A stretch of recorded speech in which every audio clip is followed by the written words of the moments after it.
吸烟、饮食，未经准许，请勿拍照、录音或录像。任何人士未经授权而携带摄录器材进入本场所，即属违法。本场所负责人有权拒绝携带摄录器材的人士进入。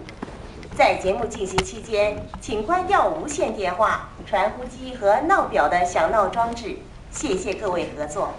Ladies and gentlemen, may I have your attention, please? Smoking, eating, drinking, unauthorized photography, recording and filming are not allowed in the lecture hall. It is an offense for any person to bring video recording equipment into this hall without authorization from the venue management. The venue management may refuse entry of any person who possesses such equipment. Please also switch off the beeping devices of your wireless telephones, pages, or alarm watches during the performance. Thank you for your cooperation.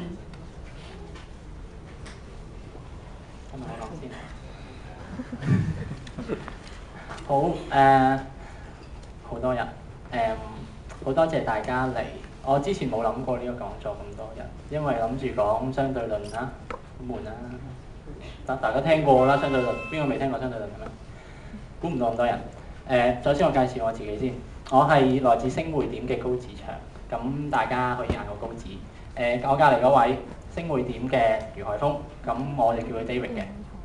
咁今日呢個 talk 咧，其實我哋準備咗好多嘢，咁都有啲擔心講唔晒。咁但係都歡迎大家問問題嘅，因為如果大家淨係坐喺度聽咧，唔明之後頭15分鐘開始跟唔到，咁之後嗰啲時間嗰個幾鐘咧就瞓㗎啦。咁我唔介意大家瞓覺嘅，不過如果有咩問題可以隨時攞嚟講都冇問題。咁我講唔晒唔緊要。好啦，咁我開始㗎啦喎。今次呢個講座講相對論啦。相對論原本咧佢話咧，相對論就咁講咧，應該就冇人聽嘅。但係加咗淺場之後咧，就大家可能有啲期望。咁於是乎咧就多咗人啦。咁但係淺場還淺場啦。咁其實呢個講座講乜咧？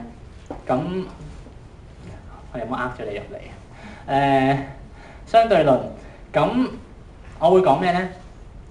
首先，我會起碼大家今日如果唔瞓覺，行翻出去咧，應該都會知道點解歷史上會有人提出相對論。相對論咧有其背景嘅。跟住相對論咧有分狹義相對論、廣義相對論。狹義相對論講乜嘢？佢有啲奇怪結果嘅。跟住相對論有啲好大家好中意講嘅話題，咩 twin paradox 啦，雙生子陽謀實聽過。光速係極限，大家睇廣告都知啦。時間旅行得唔得咧？廣義相對論，平時好多講座都會跳咗呢一部分。咁我今次如果你有睇內容簡介咧，就因為就係唔想大家平時俾人跳晒去，咁其實就係一次都未聽過。咁所以咧，今次我唔跳，我會講廣義相對論。跟住廣義相對論會提到時空扭曲。廣義相對論嘅一啲經典證明，黑洞嘅存在、黑洞嘅例子，相對論有咩生活例子或者天文上嘅例子，咁都會講一講。咁好啦，入去相對論嘅內容咯喎。相對論係乜嘢？如果我咁樣問你咧，好多人都即時有呢啲反應。好多一般嘅講法，描述啲物件行得好快嘅時候，佢係點嘅？第二個講法，描述時間與空間嘅理論。第三個講法，相對論就係 E 等於 mc square。光速係絕對嘅，時空曲嘅，誇張啲，宇宙冇邊界就係相對論啦。又或者相對論嘅意思就係一切都係相對嘅，即係所以咧有凍就有熱啦，然後有吸引力就有排斥力，相對嘛，諸如此類啦。咁講到相對論咧，首先我會俾大家一個最基本嘅印象。廣義相對論分為狹義相對論及廣義相對論。好啦，各自講乜嘢咧？狹義相對論就主要係講時時空點樣變換，或者兩個物件之間有相對速度嘅時候，大家見到啲乜嘢？入邊會提到一個好出名嘅實驗，同埋佢一啲嘅內容，輪之變換就係講時間與空間點樣變化。廣義相對論會講最重要嘅基礎就係等效原理，跟住佢有時空扭曲同埋其他嘢。狹義相對論咁咧，陣間 David 會詳細講。開頭咧就會話狹義相對論咧，基本上有兩個大假設，第一個叫相對性原理，第二個叫光速嘅絕對性。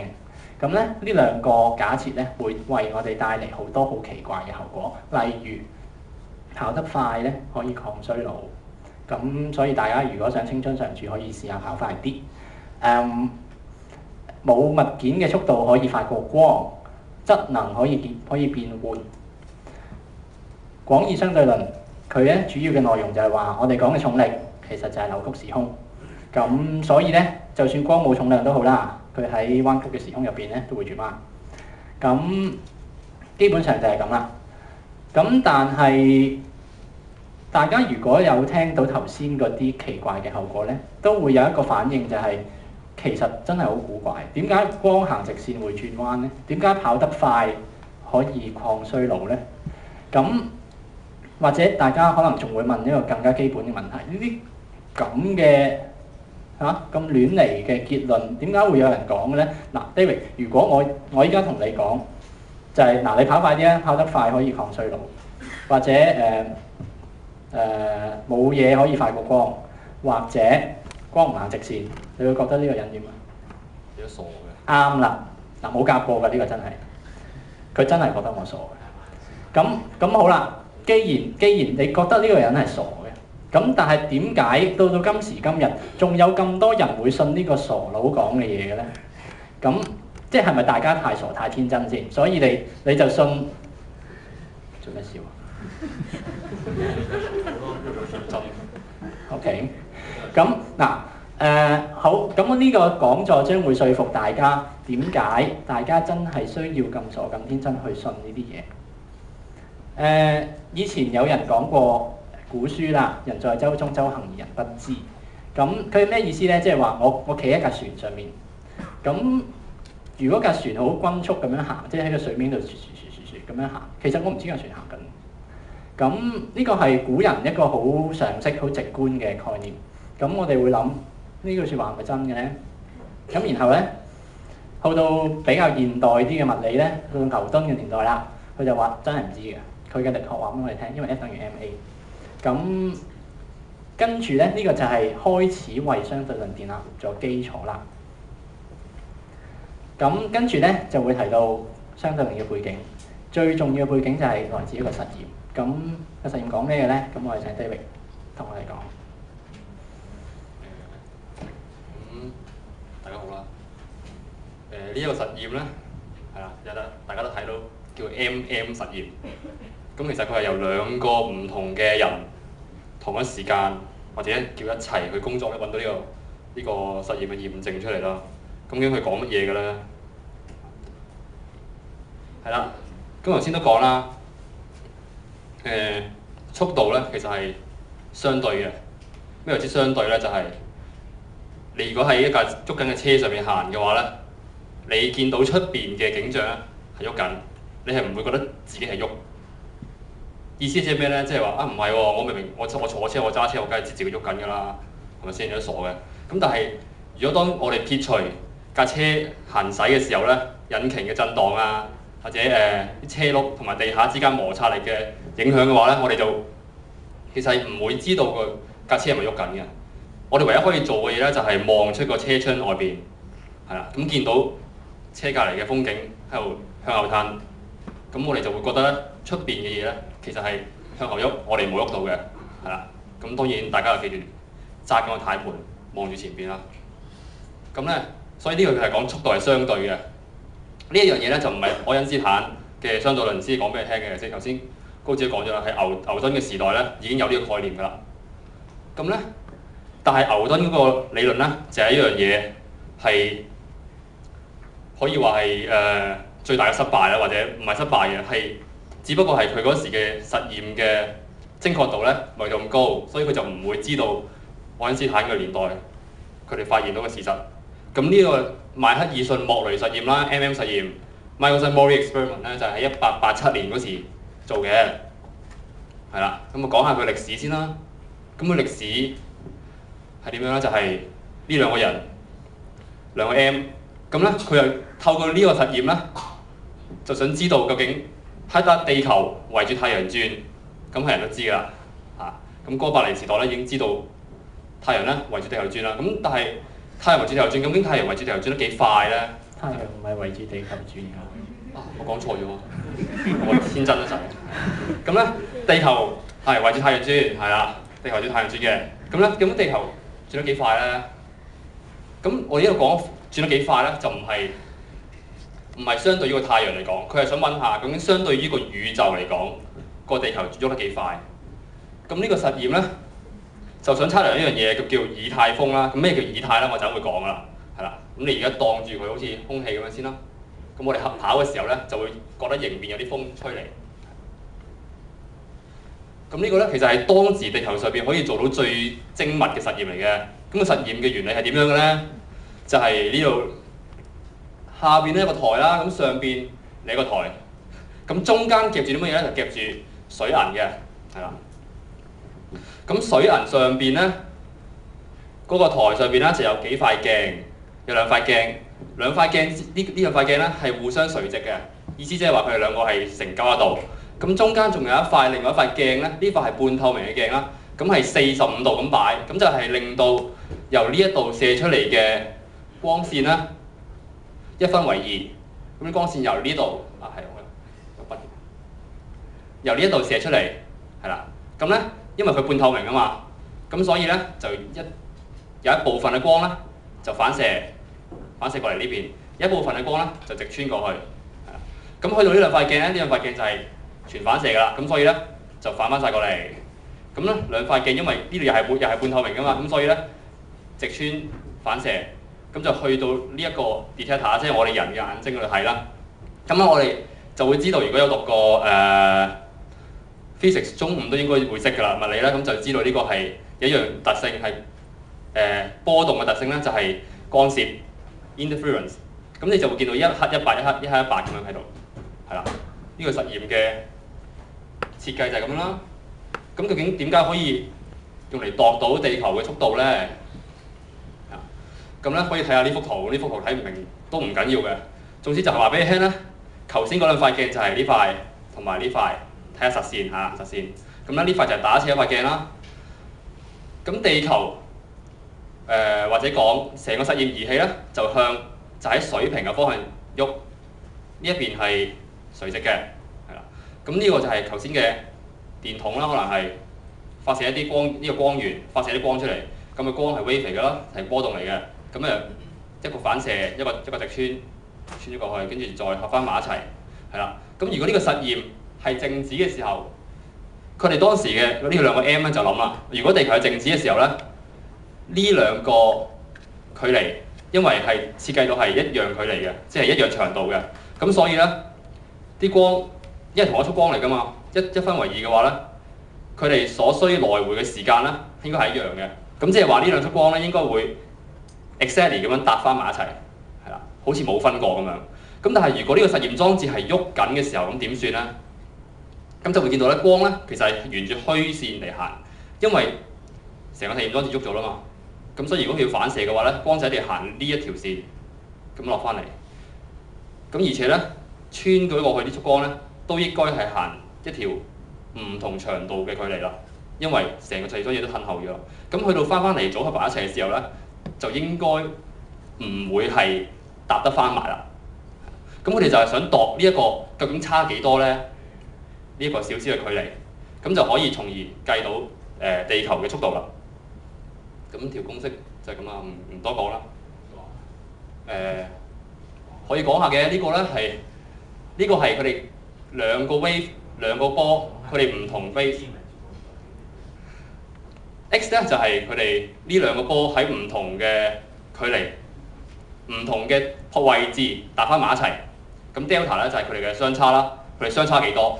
咁 delta n 咧就即係話，因為頭先我講啦，呢個干涉咧係會有一黑一白、一黑一白、一黑一白咁樣噶嘛。咁但係當佢搭歪咗嘅時候咧，啲黑一白咧就會歪咗啦。咁所以咧就係嗰兩個 m 咧就係從而睇呢啲咁嘅黑一白、一白、一白褪咗幾多，咁佢哋就會睇翻佢，譬如褪咗3條，咁佢就知道呢個 delta n 係3咁樣，咁就可以代翻條式嗰度咧，咁就計得翻地球速度啦。咁呢度又有段片啦，係啦。咁呢個裝置呢段片講緊咩嘢？就係如果個地球唔喐，個過程就應該係咁嘅，兩束光合翻埋一齊到達嘅，係啦。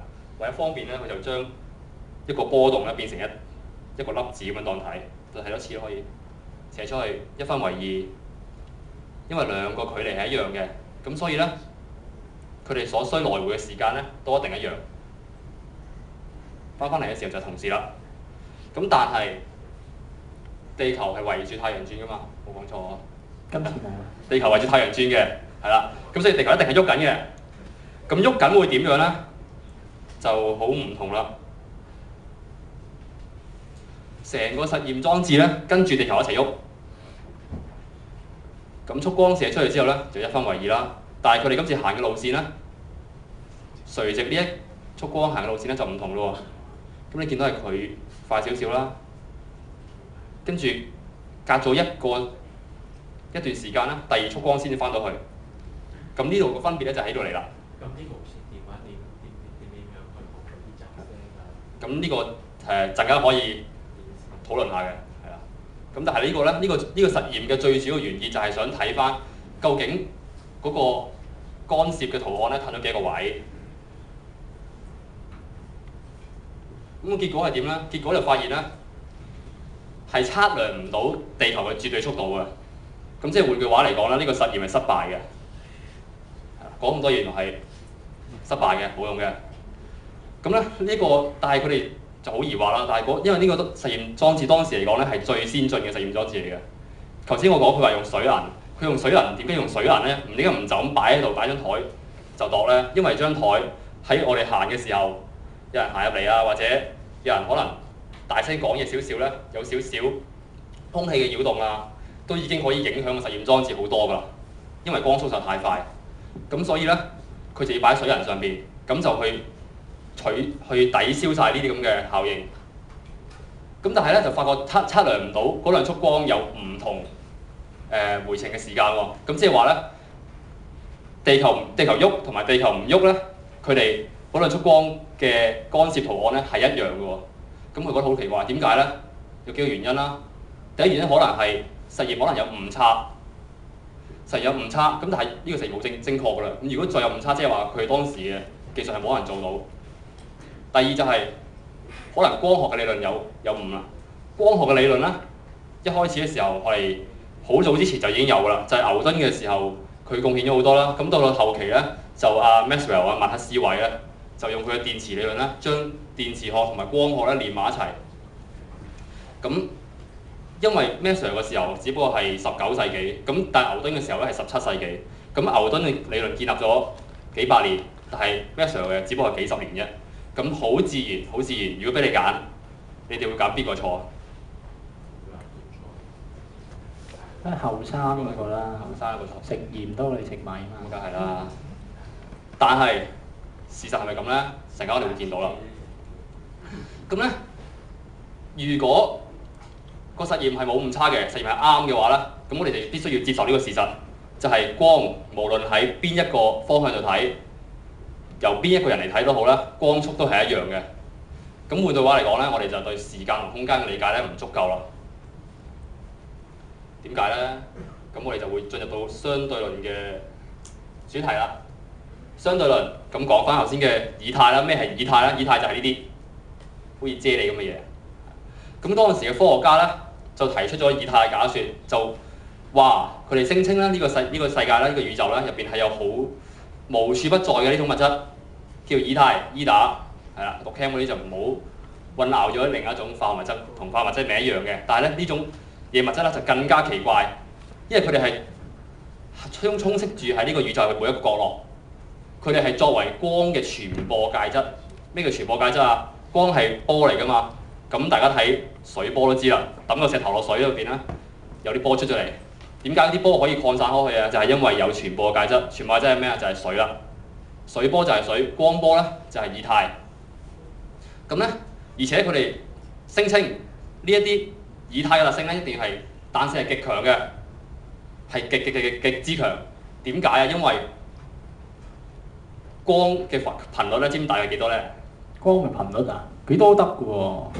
大約如果我哋平時睇嘅幾多可見光咧，幾多 megahertz 至到幾多 gigahertz 嗰啲啊？咁如果我哋有冇聽收音機啊？收音機啊？係咪我哋平時教台嗰啲啊？係啊，最中意聽邊個台咧？最中意聽啊！唔好賣廣告，99點咩嗰個啦？嗰個咩啊？嗰個 megahertz。megahertz 冇錯啦 ，megahertz mega 嘅意思即係咩意思咧？mega 即係百萬，係啦。megahertz 嘅意思即係話一秒震100萬次。大家有冇見過啲水波一秒上下震到100萬次啊？有你都見唔到啦。係啦，隻眼根本就唔夠快去睇到啦。咁所以咧，呢種液態特性一定要彈性極強，先至可以令到啲光可以一秒震100萬次或以上。咁但係好奇怪就係、我哋平時身處嘅空間咧，我哋走動係好自如嘅喎，我哋唔會俾呢種嘅物質阻住。咁所以啲科學家又話啦，呢種咁嘅液態咧，對普通物質咧係冇阻力嘅。咁大家覺得呢個理論同頭先我又話時間同空間嘅概念係錯嘅，邊一個詭異啲啊？有一樣嘢充斥住喺周圍嘅，但係我哋感覺唔到。但係佢話有。另一樣就係、時間咧同埋空間咧都係相對嘅。我覺得兩個都咁詭異㗎。兩個都好詭異。即係估唔到我哋人類嘅對於宇宙嘅理解只係去到咁膚淺嘅地步。雖然而家咧冇咁膚淺，我哋冇咁天真啦已經，因為我哋已經知道事實啦。但係當時嘅科學家咧就係諗呢樣嘢究竟邊一樣啱。其實實際上喺低少層面嚟講咧，兩個都啱，因為兩個都咁膚淺。但係究竟未有新嘅證據證明邊係啦，因為嗰時嘅實驗未夠精確啊嘛。但係我哋就科學家就問啦，有一批科學家就問啦，究竟係咪真係有液態存在咧？我哋探測唔到嘅係咪真係存在嘅咧？液態究竟有冇需要存在咧？係啦，呢個就係好緊要嘅一 point。愛因斯坦當時就係諗呢樣嘢。咁液態咧，當時其中一個解釋 MM 實驗失敗嘅原因嘅人咧，就係羅倫茲。咁呢個人咧就係一個冇記錯應該係荷蘭嘅物理學家，係啦。咁佢咧就話點解嗰兩束光嘅光線會同時翻去嗰個 detector 嗰度咧，個觀察者嗰度咧？點解我哋見唔到一個光嘅條紋嘅改變咧？就係因為液態會隨住物體嘅運動咧而收縮嘅。佢話咁咧，但係收縮嘅方向咧就淨係同運動嘅方向平衡啫。即係話頭先嗰幅可以上翻去。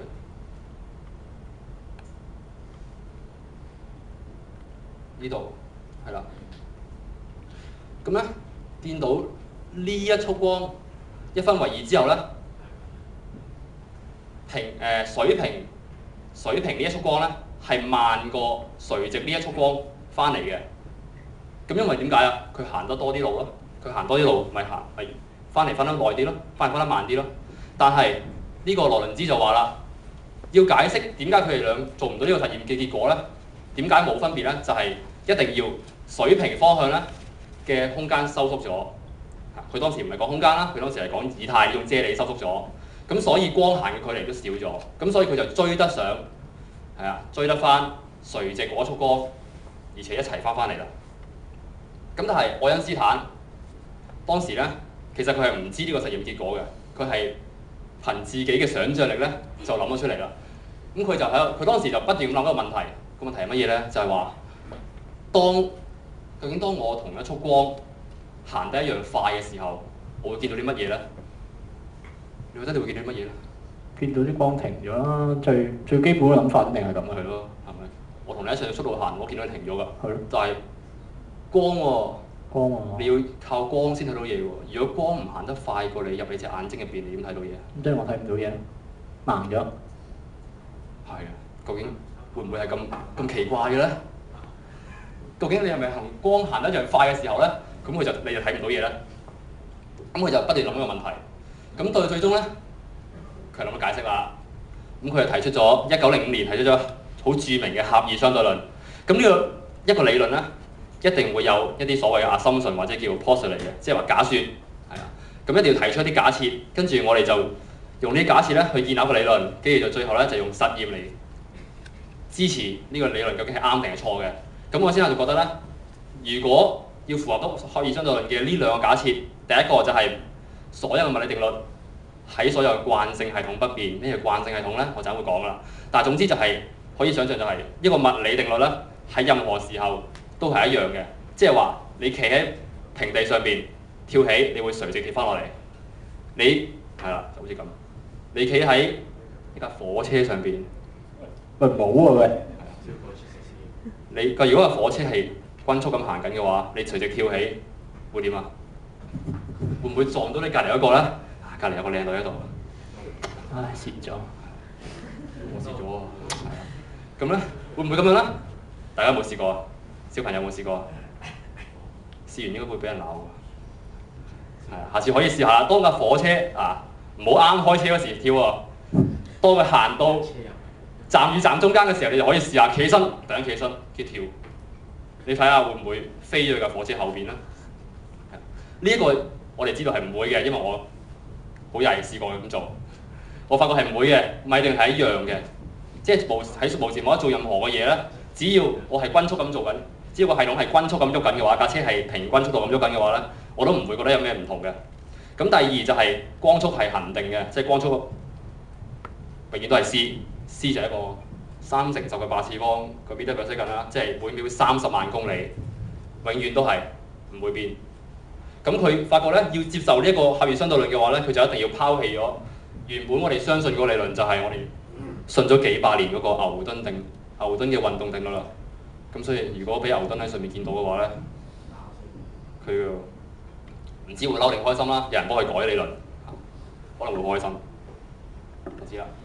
咁咧喺舊理論入邊咧，我哋平時覺得係常識嘅嘢，就係依靠呢個伽利略變換。其實呢啲係數公式啦，咁我解一解啦。點解？呢兩個圖咧就係你可以想像呢一個係一個靜止企喺度嘅人，呢個 O prime 咧有一撇喺上邊啊 prime 啦，呢個咧就係一個行緊嘅人。咁呢度有4條色，上邊呢個 T 咧好明顯就係時間啦 time， 下邊 X、Y、Z 就係我哋平時身處嘅空間，係3維嘅空間。咁咧，如果我哋想像我哋淨係向前行，我哋唔轉彎嘅，咁所以咧垂直同埋呢兩個垂直嘅方向咧就唔會改變，我淨係喺呢一個方向上邊喐緊嘅啫。咁所以淨係得 X 嗰度有變，你見到 X prime 咧等於 X 減 VT， 個 V 咧就係速度啦。其實呢條色只不過係講緊，如果一架火車用每秒100米嘅速度行緊，如果我係喺架火車上邊行，用每秒行1米大約係1步啦，咁嘅時間咁嘅速度嚟行，咁究竟嗱，譬如高子企喺月台上邊啦，我喺個火車上邊，架火車喐緊，咁我喺火車上邊行喎，咁究竟你會見到我速度係幾多咧？你頭先個數係幾多啊？如果火車係100每秒100米，咁如果我係每秒1米啦，冇咁快嘅，係啦，咁嘅話，咁你覺得我係幾多咧？你順住佢行梗係101啦，加埋嘛。係咯，係咪？過咗1秒之後，火車行咗100米，另外加埋我自己行多過1步嗰1米，咁咪101咯。呢條式就係講呢樣嘢，呢個係常識嚟㗎。大家明唔明啊？明嘛，係都明，常識嘛。常識嚟嘅。咁牛頓咧就更加發揚光大佢嘅理論啦。牛頓就話時間咧就好似一條河咁樣不斷咁流落嚟啲水，係唔會停嘅。佢話時間係一種好數學嘅、好真實嘅、唔受外界影響嘅流動，即係話好似我哋平時嘅感官，我哋就係常識啦。我哋行得幾快都好，無論點樣改變咧，個鐘喐嘅速度咧都係一樣嘅。即係話點嘅例子咧？你跑步或者係踢波，一場波係個半鐘，咁咧你唔會話根據入邊句球賽嘅球員咧喐得快或者慢嘅唔同咧，所以個鐘咧就喐得唔同啦。唔會嘅，一樣噶嘛。你無論入邊嘅人係 hea 住咁踢，或者係好落力咁踢都好，都係個半鐘就完㗎啦。咁牛頓就係講呢樣嘢。但係呢個啦，呢個代表空間，呢個代表時間係唔相干嘅。但係咧，愛因斯坦就話你都傻嘅，時間同空間咧係會互相影響嘅喎，你傻嘅喎。我啊，係啊，我幾時做咗牛頓嘅你頭先話係常識嚟㗎嘛？ ？Sorry，有邊個頭先話係常識嚟㗎？你冇辦法測量咯。係嘛？哇！即刻唔認喎。係咯。瞓曬覺。嗱，我認。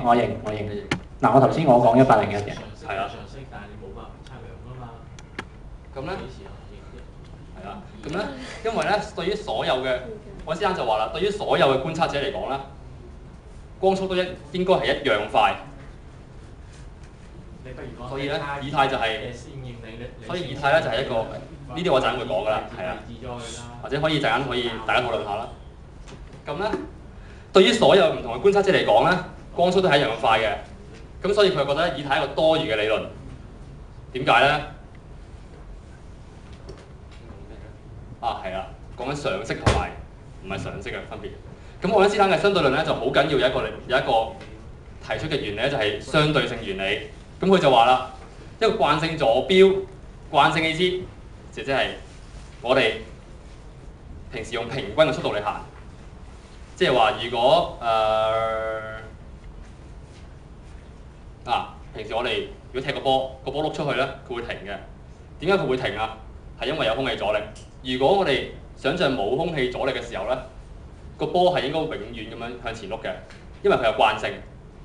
咁慣性坐標就係講緊一個冇加速冇減速嘅系統。咁喺入邊嘅物理現象咧，應該係一樣嘅，永遠都一樣嘅。頭先我話噶嘛，你喺架火車上面跳起，同埋喺平地上面跳起係一樣嘅。咁所以咧，呢啲咁嘅物理現象咧係唔可以用嚟揾出究竟我而家喐得幾快。需唔需要思考一下？點解咧？咪先。你即係話人造衛星圍繞地球轉，個地球係圍住太陽轉㗎嘛？嗱，你之前個實驗你度緊以太㗎嘛？以太係光傳播個介質啊嘛。其實你度嚟度去都係度緊介質啫，做乜無啦啦又講絕對速度咧？點解介質個速度又可以變成絕對速度？係啊，大家諗下喎，如果一個宇宙入邊任何地方都充斥住呢種介質嘅，呢種介質咧就可以當成係一個宇宙。咁即係宇宙就係嗰個介質啦。咁係咪好遠咧？發送假消息啦。咁如果介質就係呢個宇宙嘅話咧？料箱係假嘅。如果介質就係呢個宇宙嘅話咧，如果我哋話測量唔到我哋喺呢個宇宙入邊嘅速度，就即係話我哋測量唔到喺呢個介質入邊速度。咁即係話我哋測量唔到喺呢個介質入邊速度，但係我哋唯一可以間接證實到有呢種介質存在嘅方法咧，就係測量我哋嘅速度。但係如果我哋測唔到，咁即係話咧，以太係多餘嘅。咁啲科學家咪好傷心？科學家好傷心，好傷心。點解以太係多餘？所以愛因斯坦嗰陣時提出相對論咧，有某位科學家就話：呢個世界上除咗愛因斯坦之外咧，得5個人明白相對論。佢自己計唔計？可能佢唔明啦。所以佢先咁講。但係去到而家咧，我哋就知道唔會啦。咁咧，呢兩幅圖係愛因斯坦嚟嘅。咁上面幅圖就愛因斯坦企喺度唔喐，下幅圖就係佢跑緊。咁大家睇下咯喎，跑緊同埋唔喐有咩分別咧？兩個箭嘴代表兩束光，一前一後。如果你唔喐嘅，你會覺得前邊同埋後邊嗰兩束光發射過嚟嘅光線咧，應該係一樣咁快嘅，係咪？好似電筒咁樣。你照住我。我射你好啦。你照住我。射邊度啊？是但啦。射咗未啊？射咗啦，係啦。呢個電筒，你射住我。咁我覺得，如果我測量，我有個儀器你可以測量到到，見到我。如果一種儀器可以測量到光速嘅話咧，咁我就會知道佢係一某個數啦。你喺前邊同埋喺我後邊都係一樣嘅。但係如果我喐緊，好似愛因斯坦咁樣喐緊，咁根據頭先嘅常識咧，我就會覺得應該係我嘅速度加埋束光嘅速度，先至係我測量到束光嘅速度。常識啊嘛，大家講㗎。常識。有嘢想問啊。咁星球大戰係咪一句粵方話？我哋講相對論。子彈極。咁咧？我要駁斥佢嘛。咁咧如果束光嘅速度咧係每秒30萬公里，咁我行埋去束光嘅速度咧，每秒可能1米啊。咁應該我度到嘅光速度咧，應該係每秒30萬零1啊，30萬公里零1米，係啦。我哋將兩個唔啱單位嘅嘢加埋。每秒3。好彩我仲保持清醒啫。OK， 每秒30萬零。得明啦，明係啦，總之就加翻1米啦，係啦。但係如果我向另一邊方向喐嘅話咧，咁就應該係因為我係離開緊束光啊嘛，束光追緊我喎，咁所以我度到束光嘅速度咧就應該係每秒30萬公里減1米，係咪？呢個係常識嚟嘅。但係事實發現唔係 C 加 V， 唔係 C 減 V， 都係 C。無論跑得幾快都係 C， 就算你用光速嚟行都係 C， 因為光速係絕對嘅。相對論就唔係講所有都係相對嘅，其實相對論係講光速係絕對嘅。咁點解我哋仲叫佢做相對論？係啊，點解唔叫佢做絕對論？係喎，其實咧，愛因斯坦係有諗過呢個問題，因為相對論呢個名根本就唔係愛因斯坦改嘅，係有人幫佢改嘅。係㗎。係啊。相對論呢篇論文嘅名咧唔係叫相對論，其實愛因斯坦係用佢係想愛因斯坦係相信麥克斯韋嘅理論係啱，所以佢係由電磁學嘅角度出發去建立相對論嘅。但係而家咧因為係淺談啊嘛，淺談所以我就用啲淺啲嘢嚟講。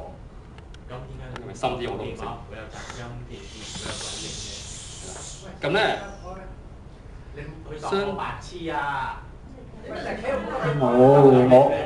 我天真好同埋好傻啫。我話你哋傻緊啦，都話要拗笛卡爾話咪先驗嘅。好，我哋繼續。因為咪信推理錯科理論話唔能夠預測結果㗎。咁咧，相對性原理加埋光速嘅絕對咧，就係我頭先講嗰兩樣嘢啦。咁呢兩樣嘢夾埋咧，就會得出係相對論啦。係啦，咁我哋講好多歷史嘅背景啦，同埋理論嘅內容啦。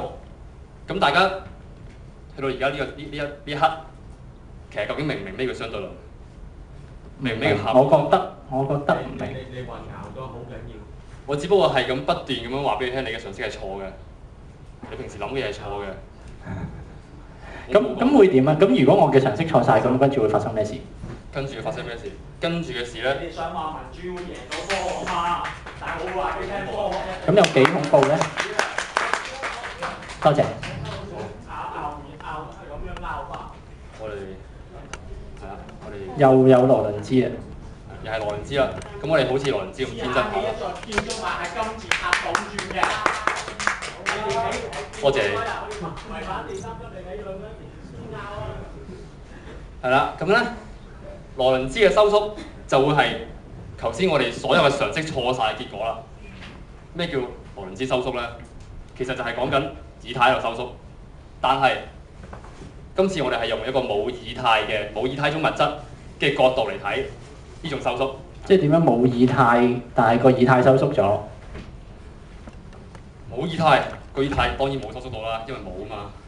我哋而家就係講緊呢個宇宙入邊或者咁講，我哋嘅空間收縮咗，空間收縮咗。空間嗱，常識嚟嘅係宇宙就係空間，空間就係宇宙。本來上下四方為宇嘛。係咯。咁所以頭先我話以太就係宇宙，以太收縮即係宇宙收縮。而家我話冇以太，但係個宇宙收縮即係空間收縮。哦。空間收縮會點樣？會咩事咧？就係會發生啲咁嘅問題。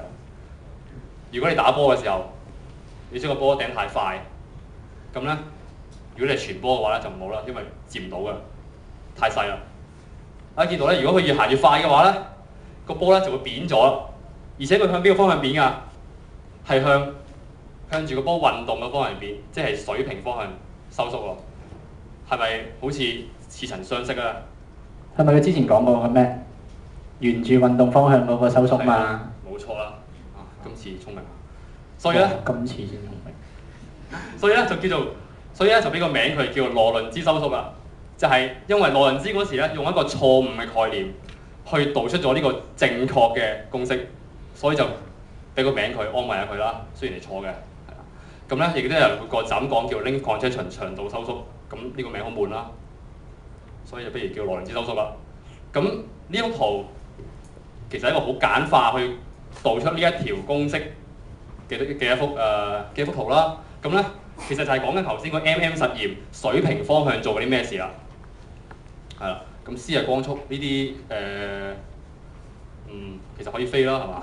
唔係，我想問下嗰個由1減 v 成個項 over c square 定係1？哦，淨係 v over c。係呢整個 square 係啦，冇估好嘅，即係 v square 減 over c square 咧係一嚿嘢嚟嘅，由1減佢係啦。咁咧係啦，唔該晒，冇錯啦，而家清楚啦。咁咧 v 就係速度啦，速度就係你個實驗個儀器。如果頭先 MM 實驗嘅話，就係個實驗儀器或者個地球喐得幾快。咁 c 咧就係光速啦，光速係不變嘅，所以係一個常數嚟嘅，永遠都唔變。呢個只不過係數字嚟啫。咁 L 同埋 L log 咧就係 L log 就係如果我哋當係個實驗咧擺喺張台上邊嘅，我哋度到呢張台嘅長度咧就係 L log。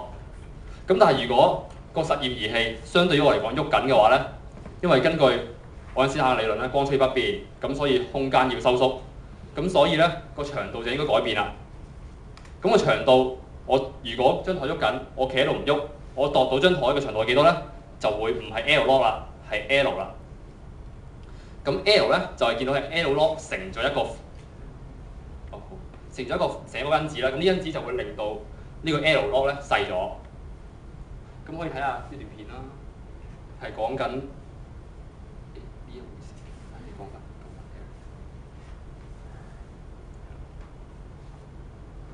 就係講緊羅倫茲收縮，咁入邊就有個神秘人啦，你當佢係上帝啦。咁呢個愛因斯坦，佢係上帝？唔係架火車入邊嗰個。哦。咁愛因斯坦就有個裝置，呢個裝置咧一撳就會發射束光出嚟啦。咁如果愛因斯坦就諗啦，如果我企喺度唔喐嘅，咁束光嘅速度咧就我見到去同埋翻嚟嘅時間咧都係一樣嘅。而且咧，愛因斯坦企喺地下上面睇係咁樣。嗰個人坐喺火車上面睇都係咁樣，因為呢個係第一個原理啊嘛，就係相對性原理，就係所有物理定律咧喺每一個慣性系統都係一樣嘅。但係而家咧，如果喺火車上面嘅人睇翻喺地下嗰度發射出嚟嗰束光，佢都仍然發覺呢束光係 c 嘅。咁即係佢冇加埋到咯喎。即係冇加到火車速度。因為火車本身有速度噶嘛，而家冇加到喎，咁即係話咧，佢要行短啲嘅路程咧，先至可以符合到佢見到嘅光速啦。咁所以呢個就係好形象化嘅羅倫茲收縮嘅一個解釋啦。咁另外一個必須要有嘅結果咧，就係時間咧原來會變慢嘅，就係頭先所講啦，喐得越快咧就會越後生啦，係真嘅喎。咁咧。呢個又係嗰個假想嘅實驗啦，但係唔講啦。其實呢度係一個鐘嚟嘅，不過只不過啲鐘咧就唔係好似我哋平時啲錶咁樣，係啦，唔係好似我哋平時啲錶咁樣計時，只不過係用一束光上下來回一次咧，就代表1秒咁樣去做。咁就發覺咧做咗出嚟咧，呢個 T 派咧就係改變咗個時間。呢個就係我原本企喺度睇錶嘅時間，但係如果我而家相對於隻錶嚟講，我喐緊，即係我擺低隻錶喺度，跟住我行。我見到隻錶嘅時間咧，應該係流得慢啲嘅，就係因為又有一個因子啦，冇所數邊嘅一個因子。咁呢個又係時間延遲嘅呢個代表啦。咁如果就咁個鐘擺喺度唔喐嘅，咁嘅話咧，咁嗰束光咧上下來回一次就會係沿住個直線，係啦。你放心。咁樣叫1秒啊？咁樣咧就定義為1秒。好。咁跟住發生咩事咧？跟住啦，呢個鐘咧就俾呢個唔知係咪上帝人咧，就拎咗上火車上邊啦。咁佢坐喺火車入邊咧，因為佢相對於個鐘嚟講，佢都係唔喐噶嘛，咁所以佢仍然都見到係垂直咁彈㗎啦。咁愛因斯坦都係一樣。咁但係當架火車開動嘅時候會點樣啦？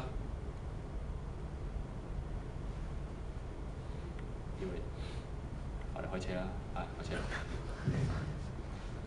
開車啦，見到啊！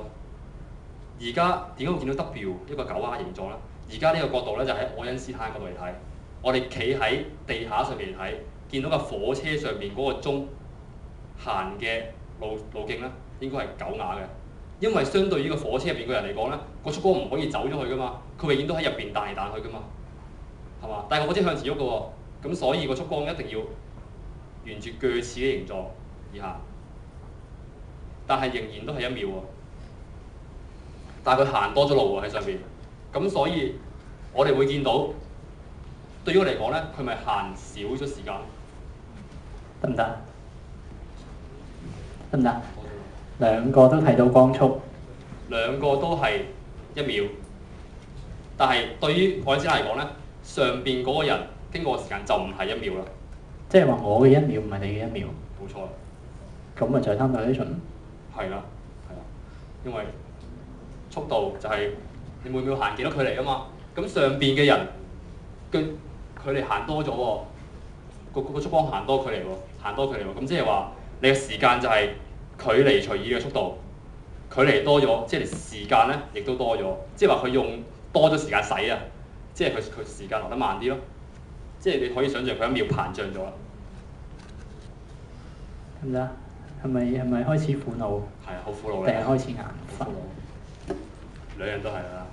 咁呢個就係內輪子變換，就係同頭先嗰個伽利略變換唔同嘅地方，就係在於咧多咗呢個咁嘅因子，同埋時間咧係唔同嘅，溝埋咗一齊。時間你見到原來係關空間事嘅喎，呢個 x 咧係我哋3維其中一維嚟嘅喎。當然呢一個就淨係講緊我哋向直線而行啦。如果我哋係向打斜嚟行嘅話咧，咁 y 同 z 咧都會有變，咁呢一度都會撈埋 y 同 z，咁就好複雜。所以我就係用最簡單嗰個例子嚟講。咁講到後邊咧就係呢個就係相對論。咁究竟做咁多嘢出嚟啦，咁我點證實到佢係真係啱嘅咧？我哋常識係錯嘅喎，話佢先係啱喎。呢啲應該變成我哋嘅常識喎。咁但係我哋點知究竟佢係啱咧？如果冇實驗做出嚟嘅話，我哋咪永遠都唔知咯。咁有一樣嘢咧就係叫一種粒子啦，唔好理佢啦，叫鎢戒指，就唔係平時手戴嗰啲戒指名嚟啫。總之有粒嘢，呢粒嘢咧就會喺大氣層嘅頂部咧會形成嘅，就因為宇宙射線射落嚟，咁咧同啲空氣碰撞咧就會發生呢個衰變啦，咁就會出咗呢啲咁嘅鎢戒指。咁呢咁嘅戒指落嚟咧，咁因為啲戒指嘅平均壽命好短嘅，即係話咩意思咧？即係話佢一做出嚟咧，下一刻就即刻毀滅咗，冇咗㗎啦。咁佢平均嘅壽命幾多咧？就2.19個 millisecond，即係話小數點之後擺6個零，即係1秒嘅100萬分之一。咁如果就咁計嘅話咧，當佢最高速啦，最高速係光速㗎嘛，光速係唔可以超越㗎嘛，比盡佢嘅光速啦。我哋計翻佢行走嘅距離咧，都只不過係600幾米，冇可能落到嚟地下嘅，因為地下大氣層高度係幾十公里嘅。咁但係我哋竟然喺地面嗰度探測到呢種粒子喎。咁所以我哋就可以由呢度間接證實咧，愛因斯坦嘅呢兩條公式咧，應該係啱嘅，應該咋？咁一樣啦。駕駛飛船上太空嘅話，借得好快，咁都好快就可以保持年輕啦。咁呢個亦都係一個實驗，就係有人做過嘅，搭兩架飛機，嗰兩架飛機咧用相對唔同嘅速度嚟行，即係佢哋兩架飛機之間咧有相對速度。咁佢哋兩個上機之前咧就一齊對標，係啦，好似007咁對標。對完標之後，發覺咧落到嚟隻標冇壞喎，但係竟然嗰兩隻標係唔指住唔同嘅時間嘅。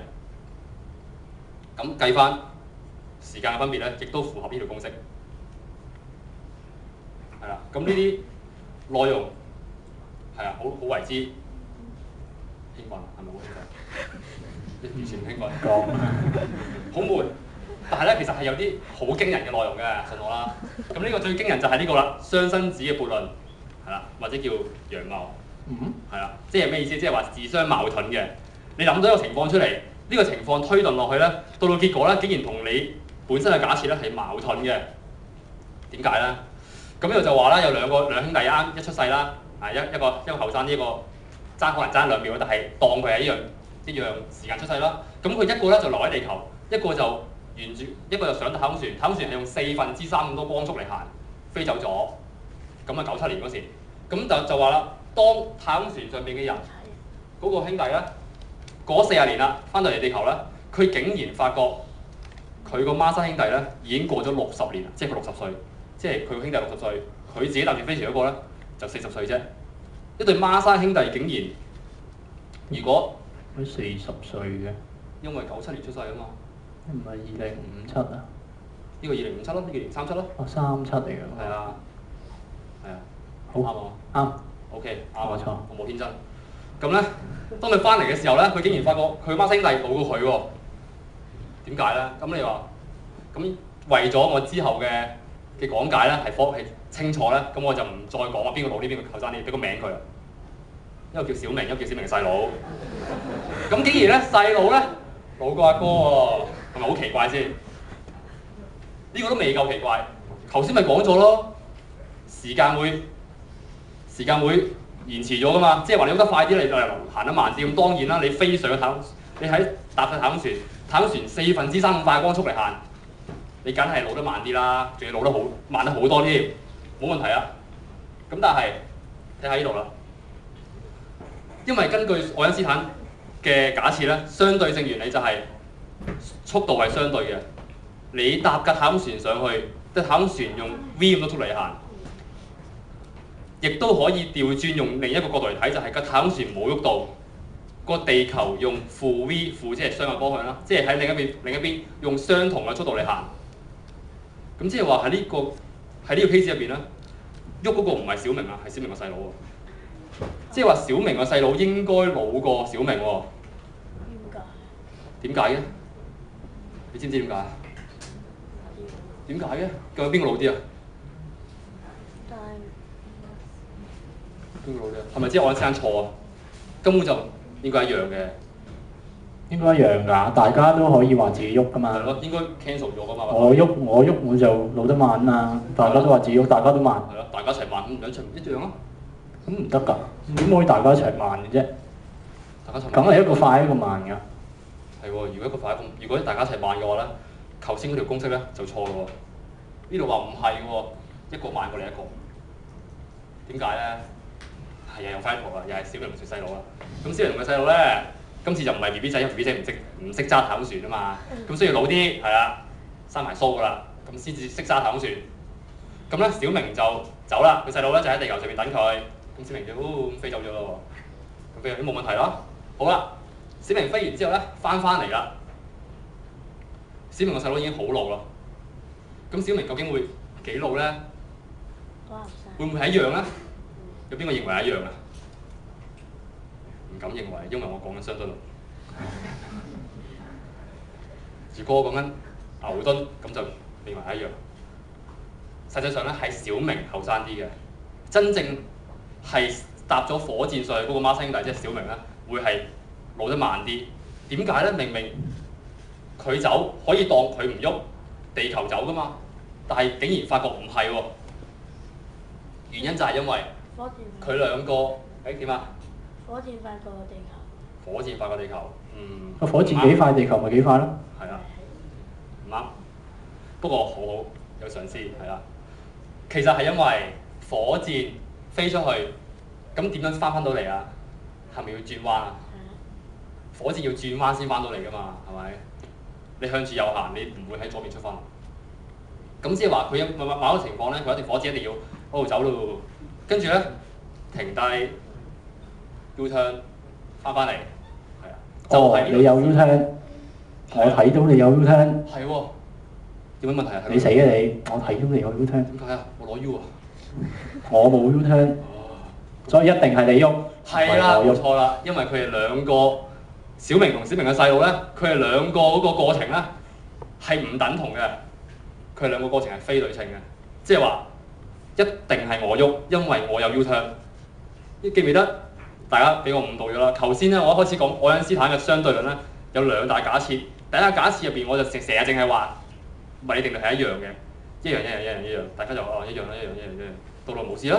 咁但係到最後咧，漏咗一樣嘢好緊要，就係喺慣性系統之內係一樣嘅，因為我有 U-turn， 即係話我要減速，好明顯啦，停低再轉喎，好明顯速度有變啦。咁即係話我唔喺慣性系統嗰邊，所以我就會打破咗狹義相對論所講嘅嘢，而令到呢兩個人咧之間嘅運動咧就唔係相對咯，就真係小明喐啦。所以到最後咧，小明翻嚟咧，真係發覺，哎呀，我老過你，細佬我老過你啦，咁我點算啊？我都算啦，係啦。咁咧呢個係你個悖論啦。頭先講完㗎啦，係咪覺得仲好混淆？係。我想問咧，即係你一定要規定嘅火箭係遠離地球咁飛，再觀翻嚟。如果我係飛出去嘅時候，我係環繞地球飛，咁跟住再即係咁，我咪冇觀睇咯。係啦。落翻去同一個點。呢個好問題。好問題啊！係啊。咁但係頭先咧，佢講你要轉彎啊。轉彎咧呢樣嘢本身咧都係絕對嘅。點解啊？轉彎要向心力。如果你冇力，你行出去行直線，一定係行直線，一定要有人打側推你一下，你先至會轉彎噶嘛。咁所以咧，你一定會俾人打咗一下，我感覺到啲嘢㗎。我唔可以話我自己冇感覺到而轉咗彎㗎。所以咧，轉彎都係絕對嘅。轉彎就係加速，加速就係絕對。U-turn 只不過係一個特例嚟啫。我轉彎，我咪要向側邊嘅地方踩一踩，我先轉到彎㗎嘛，係咪？咁我踩一踩已經係俾力咯，俾力咪有加速咯。唔得，呢個係假想嘅。有朝一日做到嘅話咧，就得啦。咁有邊個想老過自己個阿哥嘅，咁就叫你老過自己細佬嘅，咁你就叫佢細佬上太空船。梗係唔好自己上啦，傻㗎嘛！個個都老過自己細佬㗎啦。阿哥啊！係我錯，我真係好天真。咁咧，呢一個係另外一個悖論啦，係啦，因為我好怕就嚟冇時間。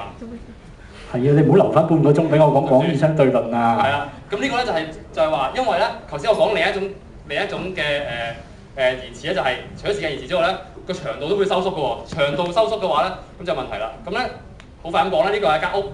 咁呢間屋咧同呢支咁嘅梯子啊，好核突啊個名。咁咧佢哋個長度咧就應該係一樣嘅。咁但係問題就嚟啦，因為而家當堂梯唔知點解識飛嘅，打橫咁飛入間屋入邊。咁間屋咧前後都有兩道門，因為前邊一道後邊一道啦，咁兩道啦。咁咧，但係因為佢飛緊喐緊啊嘛，咁即係話佢咧嘅相對於間屋嚟講咧，佢就會變短咯喎，係嘛？記得長度會收縮噶嘛。咁但係佢而家冇加速啦，係真係冇壓力嘅，冇加速，佢係均速嘅。咁即係如果我哋企喺堂梯上面嘅話咧，我哋會覺得係間屋喐緊，咁即係間屋會收縮。咁如果呢個情況就係，當我哋啲堂梯一入去間屋嘅時候咧，前面道門就會打開，趟門嚟嘅，係啊，咁一打開咯喎，咁俾佢入去啦。當你啱啱入晒嘅時候咧，後面道門就會打開，前面道門就會閂埋，同時嘅。咁嘅話咧，究竟啲堂梯會唔會俾間屋嗰兩道門夾到咧？因為對於堂梯嚟講，間屋收縮咗嘅喎，咁本身唔喐嘅時候，堂梯同間屋嘅長度係一樣嘅。去到最後，間屋收縮咗，係咪應該會夾到堂梯啊？頂住啊！係頂住咗，閂唔到門。堂梯長啲啊嘛，但係相對於間屋嚟講，應該係堂梯短咗嘅喎，咁所以應該夾唔到嘅，因為堂梯短咗嘛，短咗咪好容易咁閂埋咯，仲好添啦，係咪？係啦，咁呢兩個情況究竟邊個先啱咧？咁樣講解釋俾你聽啦，就係因為兩個都啱。相對間屋嚟講咧，堂梯短咗，扁咗啊嘛，咁咧間屋嗰兩道門就同時閂埋，咁佢喺入邊好安全冇問題啦，就出翻去啦，咁樣入咗去閂個門出翻嚟。但係咧，相對於個堂梯嚟講咧，間屋咧嗰兩道門就唔係同時閂埋㗎啦，係後門閂咗先，再開翻，等佢成個入咗去，前門先閂埋，再出翻嚟。所以咧，堂梯係一定唔會俾間屋夾到嘅。點解咧？唔係喎，你頭先話一齊閂嘅喎。係咯，明明一齊閂嘅喎，但係點解而家發覺堂梯入邊唔一齊閂嘅？諗到啦，大家，我聽到啦。有人答啱咗。係啊，點啊？時間會遲滯咗，冇錯啦，係啦，就係因為相對間屋嚟講咧，佢時間變慢咗，所以對於佢嗰前後兩道門，因為分開㗎嘛，佢兩道門要夾埋，喂，夾計我哋一齊閂啦咁樣。佢哋通訊嘅時間，佢係需要時間嘅。咁即係話咧，嗰兩對於唐梯嚟講咧，嗰前門同埋後門嗰兩個控制到門嗰兩個人咧，就唔會係同時啦。即係佢哋唔會同時閂埋，所以唐梯都唔會俾佢夾到。咁呢個打出一個好緊要問題啦，好快講埋啦，就係同時性嘅問題。同時性嘅問題，即係話咧兩個唔同嘅坐標入邊咧，佢哋係唔會同時嘅，冇兩件事可以話到係或者咁講，同一件事喺兩個唔同嘅坐標嚟睇咧，可以係同時，可以係唔同時，就係睇下嗰兩個坐標系統咧，佢哋相對嘅速度係點樣。咁你見到頭先呢個係呢個洛倫茲變換啦，咁你見到 B 個空間坐標咧係同 A 嘅時間同空間撈埋，佢 B 嘅時間坐標又同時間空間撈埋，咁所以咧就唔係淨係占士邦對一對標咁簡單㗎啦。咁咧光速係恒定，咁呢個其實可以飛一飛先啦，飛一飛先啦。呢個係好睇啲嘅，所以我講睇埋呢個就算數啦。呢個係講緊。聽得明啊？翻譯。OK， 翻譯。我聽唔明㗎，我自己講嘅。咁咧就係啦，呢個一塊鏡。一塊鏡咧就係一個三角朱古力咁樣一塊咁嘅形狀，三角形嘅。咁呢度係呢兩塊鏡係互相垂直㗎啦。咁所以佢就同時可以睇到右邊同埋左邊啊，即係唔使鬥雞眼，唔使即係鬥雞眼嘅相反，就都可以睇到左右啦。咁如果喺嗰兩支棍同時有個雷打落嚟嘅話，佢就應該企喺中間，因為見到左右嗰兩個雷咧同時打落嚟嘅，係咪？但係而家一樣㗎，喺個火車入邊做同樣嘅實驗。呢個車長只有佢唔揸車，佢走去做實驗。因為佢喐緊，所以佢覺得有時間嘅延遲。究竟會點咧？時間延遲。佢會覺得左邊嗰個先到右邊嗰束雷打落嚟。佢會覺得係唔同嘅。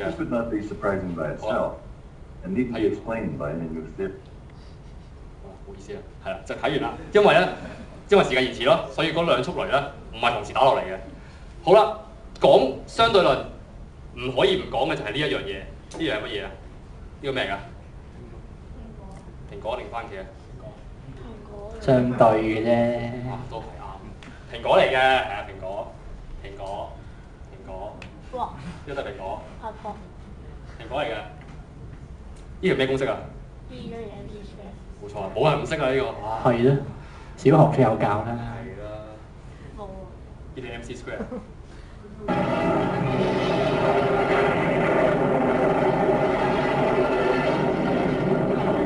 其實呢度做緊咩？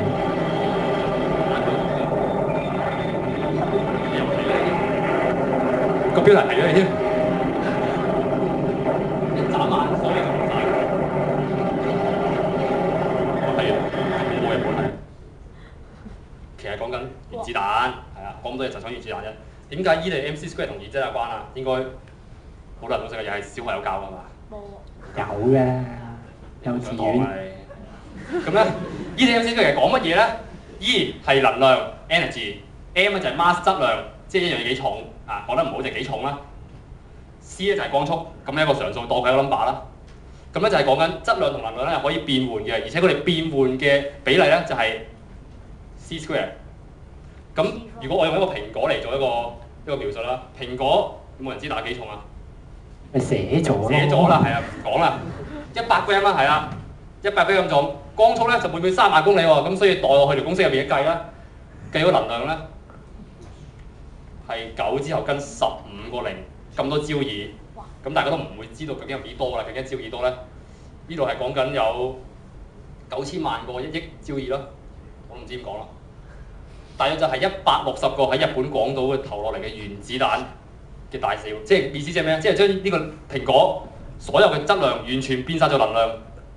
就會等於160個原子彈爆炸。呢個真係講到原子彈嘅，不過唔睇啦，同時一樣嘅啫，只不過係爆炸。係啦，咁最後講光速嘅時間旅行啦，咁呢啲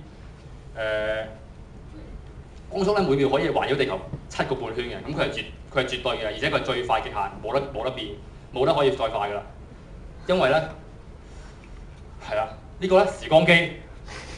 時光機睇過啦。咁點樣先可以時間旅行咧？就係、有冇聽過話，當你跑得快過光咧，你就可以翻到去過去啦，係嘛？但係睇電視都有知啦，你快得過光咩？係嘛？冇可能快過光噶嘛。做戲係咁做噶嘛。係啦，做戲。但係實際嚟講係真係冇可能嘅，因為如果你要快過光嘅話咧，佢就你咧就一定要俾無限嘅能量你先至可以去達到光速。咁呢個宇宙嘅入所能量唔會俾晒你噶嘛，係咪先？你隔離嗰個能量都唔會俾你啦，係咪？咁所以咧，你冇可能達到光速嘅，所以你冇可能超越光速。咁所以啊，奇怪啦。咁但係究竟時光機係咪真係可以發生嘅咧？就係、呢個費曼呢個科學家啦，咁佢呢個好著名嘅費曼圖就係、其實佢講咩就係講緊呢啲一啲粒子互相變換，不過啲好複雜噶啦，係我又唔講啦，你下次再聽啦。咁咧，但係咧呢啲咁嘅粒子變換咧就係可以當成呢個係電子，電子係負嘅，亦都可以當成一粒正嘅電子喺時間嘅相反方向嗰度流動。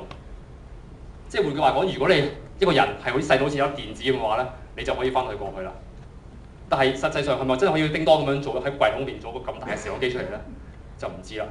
好難做。咁呢個彎曲空間嘅效果啦，咁可能廣義相對論都幫到你嘅，就係講時空嘅扭曲啦，將兩個唔同嘅地區駁埋一齊，好似張紙咁樣。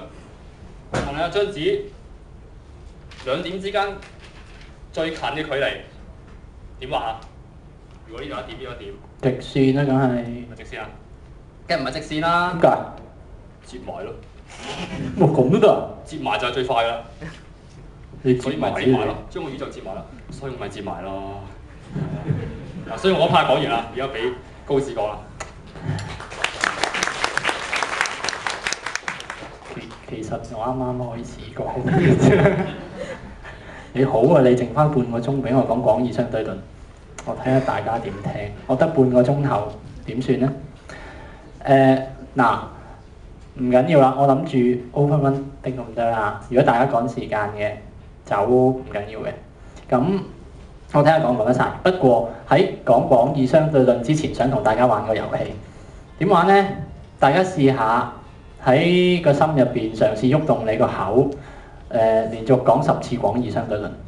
廣義相對論，廣義相對論，廣義。試下，你會發覺呢5個字好翹口嘅。咁如果大家陣間聽到我即係兩埋一住咧，唔好笑。廣義相對論講咩咧？其實咧講重力嘅，好似個主題突然之間轉咗咁樣。之前講時間空間，今次廣義相對論係講重力。然後佢話咧，我哋平日所講嘅重力咧，其實係嗰個時空曲咗，即係頭先所講嘅折埋咗。我陣間會解釋清楚咩叫曲。咁可能第一個問題就會問，點解我哋要講重力咧？其實重力好大家都知啦，蘋果放手嘣跌落地，呢樣嘢牛頓以前已經講㗎啦。咁牛頓嘅重力學就好簡單啫，物質就會產生重力，重力咧又會影響物質，咁咧咁佢就會俾佢吸住，萬有引力。咁然後咧仲有咩平方反比咁嗰啲，總之咧蘋果放手就會跌落地。咁好犀利嘅呢個理論，佢點解咁犀利咧？佢嘅成就係佢非常之成功咁樣咧，解釋咗行星嘅軌道或者月亮嘅軌道。點解月亮會圍住地球轉嘅咧？即係唔會轉咁就走咗，或者唔會嘣一聲撞咗落嚟咧？佢就話：我見到蘋果放手跌落地，咁我揾個人車大炮，咁啊低一粒炮彈落去。咁啊，然後細力咁射佢出去，嘣跌咗落地，咁啊就係我哋所諗嘅嘢啦。咁好啦，佢就突然之間叮就諗到啦，蘋果受到重力跌落地啊嘛。咁如果我大力啲拋出去，咁嗰個嘢咪彎咗咯。咁好啦，如果我再大力啲拋出去，咁咯。如果我真係好大力拋出去，咪冇拋我。咁咧就咧。佢一路都俾個地球吸住，兼且一路跌落個地球嗰度，但係跌極都跌唔到。咁呢個好犀利，你有冇人諗到？即係蘋果跌落地，點會可以同個月球拉上關係嘅啫？咁所以我哋非常之欣賞牛頓嘅天才。咁但係件事未完嘅。牛頓一寫低佢個牛頓重力學嘅時候咧，就已經知道有啲唔妥。點解唔妥咧？第一樣嘢，瞬時超距啊！佢發現佢寫低嗰個重力嗰個樣咧有一種特性，例如我同你，我就有重力，所以我吸住你，係咪？咁你又吸住我啦，咁所以換句話講，我又吸住大家啦，或者我吸住我吸住好遠嘅嘢都係㗎，你唔使撞我，我已經有無形無影之手咁樣拉住我哋㗎啦，咁你唔使拉咁埋㗎。咁好啦，如果咁即係我吸住宇宙天際遠方嘅一粒星㗎啦喎，嗰粒星又吸住我㗎啦喎。咁可能如果我依家突然之間做啲好激動嘅嘢，咁樣嗱，咁我跳咗一下，咁即係全宇宙俾我挫咗一下，係啊嘛。因為嗱，你睇唔睇到佢入邊嗰條星冇時間嘅？G(m)(m)/r²冇 t 嘅，唔需要時間。我跳一下，我影響係唔需要時間，瞬時即刻大家就感受到㗎啦。咁呢樣嘢嗱，雖然唔構成好大嘅問題，一樣解釋得個月球軌道好好，但係佢自己覺得隱隱約約係有啲唔妥嘅，冇理由咁樣。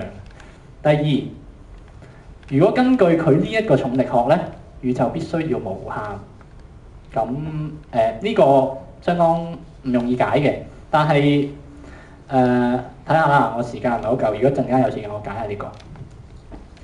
咁好啦，牛頓重力學係有少少問題嘅。咁而愛因斯坦咧，亦都有興趣對於呢樣嘢。頭先講赫爾相對論，講速度係相對嘅。我喐，我可以話我自己唔喐，佢喐。好啦，相對嘛。但係頭先亦都話加速係絕對嘅。點解？加速牛頓就一開始已經講 F 等於 ma 嘛，有 A 就有 F 㗎啦。咁所以我加速，我揸住杯水，我加速得太快，啲水會瀉㗎嘛。咁我唔可以話我嘅加速就其實我冇加速嘅，係佢減速啫，唔得嘅。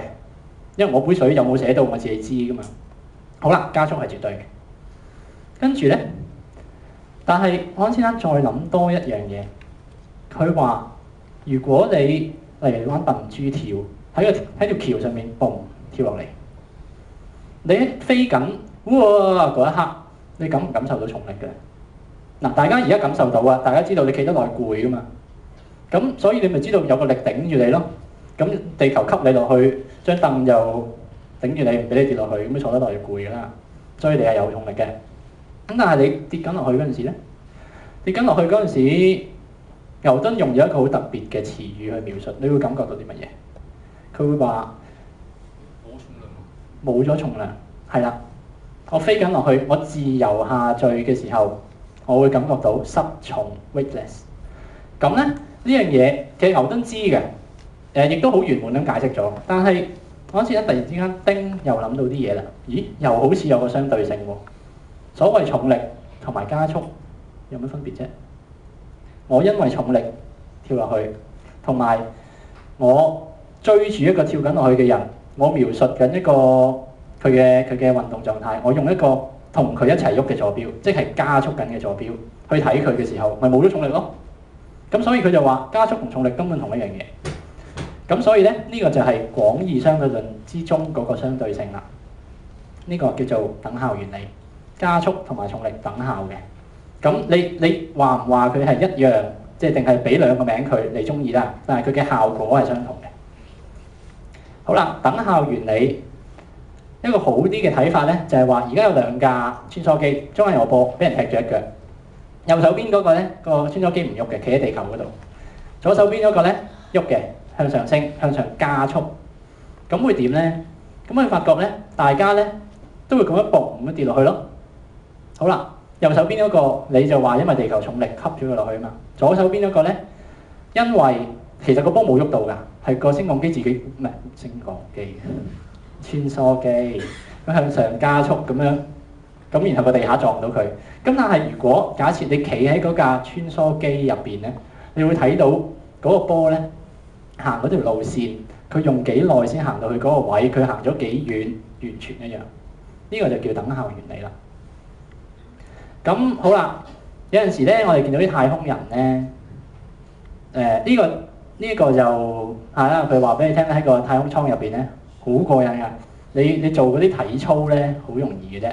你可以咁樣唔知76周半咁樣咧落翻嚟 ，OK 嘅。舉重，哇勁！跟住咧呢個掌上壓正係咪？兩個。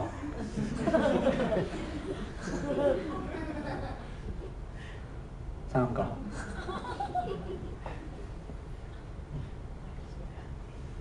你覺唔覺得下邊嗰個人好犀利？因為冇晒重力，冇晒重力。好啦，笑啦！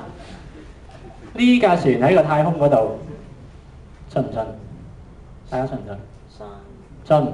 信啦，冇重力，所以先咁啫嘛。有重力你試下啊！你一個人單手都做唔到，你真係喺太空嗰度。睇下右邊度喎，右邊咧係一個有趣嘅計劃。咁咧佢就邀請咗一啲教書先生，呢啲人教書教物理嘅。咁就有個機構就邀請佢參加個體驗無重力嘅計劃。咁咧就請佢，咁點做咧？請佢哋坐上架飛機嗰度，咁個飛機就飛上天，飛上天咧好高，然後突然之間收油，佢唔飛啦，咁個飛機會點啊？咁咪跌落嚟咯，自由下墜。咁自由下墜係咪應該無重力啊？失重啊嘛，大家真係試下喎，大家瞓咗喺入邊。好啦，下墜，所有人飄起晒咯，佢哋嗱好似飛緊咁樣。其實如果我淨係俾你睇呢個畫面，我唔俾你睇開頭嗰啲，我話俾你知呢個係太空，你信唔信？信，梗係信啦。咁所以咧，呢兩條片就話俾你聽，重力同埋加速等效，記住喎。咁所以咧，未必你係喺個太空度嘅。廣義相對論講物質點樣影響個時空，或者時空又點樣影響翻個物質轉頭，其實就係一個重力理論。如果用好簡單嘅方式嚟講，就係話重力同加速等效。然後咧喺幾何上咧，加速可以等於空間嘅扭曲，或者加速等於時空嘅扭曲，因為空間同時間咧同一樣嘢嚟嘅。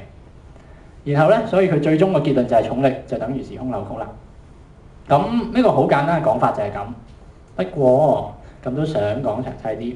第一樣嘢，通常大家聽到呢度咧，心中會浮現第一個問題，就係咩叫曲嘅咧？例如我問你，香港咁大啊，大家都知香港點啊？香港係平定曲嘅咧？曲點解？因為個地球係曲咯。因為個地球係曲嘅。好，假設而家你生活喺2000年前，冇電視機，冇衛星圖片，咩都冇，你唔準搭飛機，唔準走去第二度，係咯？2000年前冇飛機嘛，所以唔準搭飛機咯。點啊？我做咩啊？係咯。咁好啦，總之你唔準離開你嘅香港，唔準離開你嘅地球。有人同你講：喂，地球圓嘅喎，香港唔係平曲嘅喎，你信唔信啊？又傻嗱，又天真咩啊？你可以信，因為點解？你去好遠好遠好遠，唔係即係你睇啦，你有眼㗎嘛？係，我睇到好遠㗎。咁你如果有可能有之前做過實驗就喂唔好當船啦，佢有人行過嚟嗰陣時，你要發現嗰個人係個頭出先嘅，咁你咪知道係嗰個地球係彎嘅咯。我睇唔到咁遠喎。如果你睇到咁遠，香港使乜為藍天打氣啊？咁2000年前都有霧嘅，咁即係總之真係好長㗎，你睇唔到咁遠嘅。咁你信我？你唔會信地球係圓嘅嗰陣時，平你點會信啫？咁好啦，咁但係而家你知道地球係圓嘅，所以你話地球係曲嘅。但係如果你好局部，你淨係集中喺香港嗰度睇，你會覺得香港係平嘅。咁呢個都係好重要嘅概念嚟嘅。講清楚啲。咩叫做一個彎曲嘅空間呢？呢幅圖咧就係某航空公司啦，咁我就 copy 佢其中一條航線，咁我諗大家都估到咩航空公司㗎啦。咁就由悉尼去智利聖地亞哥。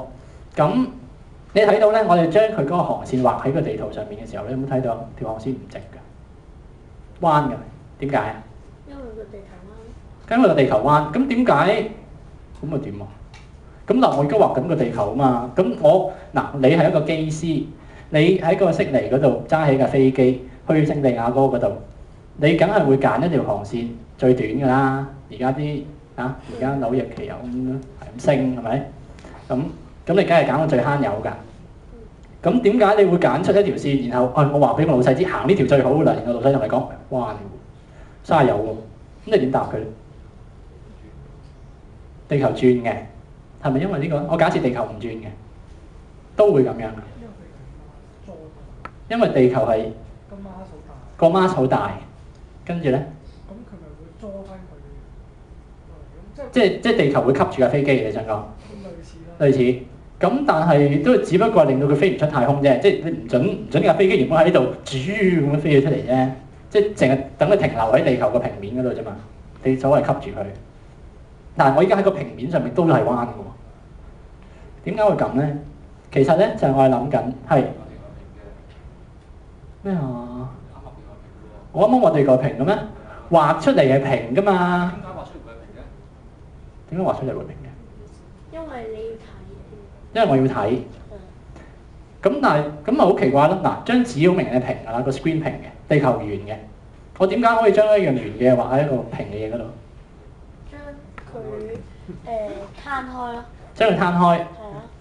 然後跟住。你試下玩。橙咁樣樣。係啦。然後跟住就隔一刀啦，跟住咁樣樣將啲橙皮咁樣攤開。冇錯啦。包落去就得。係啦，你唔戒一刀得唔得啊？你估？唔得㗎喎。係啦。開始諗到啲嘢啦，翻屋企玩包禮物遊戲，包咩咧？攞張花紙，張紙平啦，包個橙。你試下嗱，好容易啫嘛，試下。你可唔可以唔好接巢張紙？可唔可以唔好接巢張紙，包到佢得冚？你會發覺唔得嘅，冇可能。咁你就發現咧，空間呢樣嘢，你話地球喺個地球面上面，我哋行嘅路。係一個平面，或者係一個二維嘅空間，我哋淨係可以有東經北緯，咁兩個方向就講晒㗎啦。地球每一個位置二維嘅空間，但係咧地球表面空間曲嘅，咁所以咧大家睇到咧彎嘅空間同埋平嘅空間係有分別嘅，咁大家你意識到就得㗎啦。咁好啦，點解呢度條線會曲咗咧？主要就係因為佢想揀一條最短嘅線。咁咩叫最短嘅線咧？就係喺佢所講或者佢身處嗰個世界入邊嗰個所謂直線就係最短嘅啦。咁但係你想象下，如果你企喺個地球嗰度，我想由一個城市飛第二個城市，我揀條最短嘅線，你咧就會揀一條叫 Great Circle 大圓，就係揀一條咧啱啱穿過個地球圓心，切一刀，又啱啱咧掂到呢兩個城市嗰一條彎彎地嘅線，而將佢攤翻出嚟咧。就係曲嘅，但係對於你嚟講咧係最慳油嘅。咁嗰條咧就喺你嘅世界，喺曲嘅世界入邊嘅直線。咁有冇辦法知道一個空間係平定係曲嘅咧？有㗎。例如咧，我喺一張紙上面咧畫一個三角形。所謂就畫三角形咧，即係話我篤咗3點，然後咧喺3點之間咧互相拉直線。我嗰個直線喎，即係2點之間最近距離呢一個定義嗰個直線，唔一定係用間尺畫㗎。總之我揀到佢最短距離，咁跟住咧你度下三角形3呢個加埋幾多？一定係180格，係啊。咁然後咧會唔會度到唔係180嘅咧？冇可能，有㗎。如果你個地球係彎嘅，咪會咯。做乜扯人啊？細路，你試下嗱，地球。喺地球上面畫個三角形，你好容易咧就已經畫到一個三角形咧，你可以加埋咧大過180度，你甚至3個加埋270度，3隻都係直角，冇問題喎。咁咧你就知道空間曲㗎啦。咁好啦，咁知道咩係曲嘅空間，咁你就想象下咩叫曲嘅時空咯喎，時間都可以曲嘅。咁呢樣我幫你唔到嘅。咁呢個咧就係講緊飛機飛個 Great Circle， 佢飛緊直線㗎，對佢嚟講。但係飛完之後咧，你睇翻嗰條線咧彎嘅，然後你將嗰個地圖畫翻出嚟咧，見到條曲線嘅。咁呢個就想講咩咧？個太空人咧喺個太空嗰度，然後咧佢就話可能咧喺右手邊有個好重嘅星球拉住佢咁樣，咁咧佢就再跌去右邊，咁但係愛因斯坦嘅觀點就係、佢跌去右邊咧，其實佢唔係跌去右邊，其實咧係右邊嗰個星球令到中間嗰個時空曲咗咧，佢呢個人咧就喺中間嗰個區域咧行緊直線嘅。其實佢係行緊直線嘅喎，只不過佢空間曲咗你睇唔到㗎。咁然後咧，你將佢嘅位置同埋時間畫翻出嚟嘅時候咧，你竟然畫到條咁樣嘅紅色線。讀過會考物理嘅人都知咧，呢幅咧其實就係位移時間圖 （displacement time graph）。displacement time graph 曲嘅咧，即係代表 acceleration 有加速。咁即係話咧，我個人企喺個空間嗰度，個空間彎嘅咧，我有另外一個觀察佢，我喺出邊嚟睇咧，可能我會睇到佢係加速嘅喎。咁呢一種加速咧，就係我哋平時所講嘅所謂重力加速啦。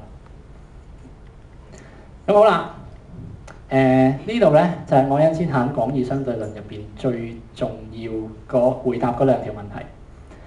如果你記得咧，牛頓以前力學都答過呢兩個問題。第一個問題，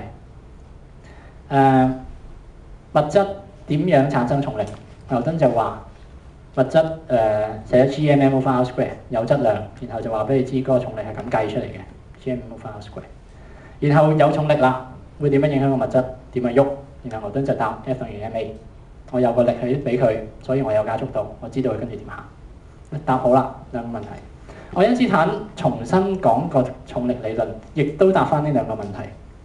我有一個物質喺度，我點樣令到個時空曲咗？佢咧就寫咗呢條好出名嘅愛因斯坦長方程 （Einstein Field Equation）。咁佢就話物質、能量、動量都會令到時空曲嘅。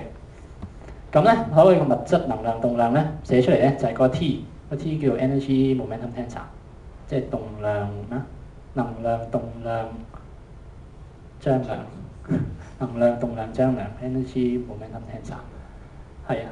咁然後即係總之個 T 咧就係能量、物質嗰啲嘢啦。左手邊個 R 咧就係 Curvature Tensor， 曲率嗰個張量。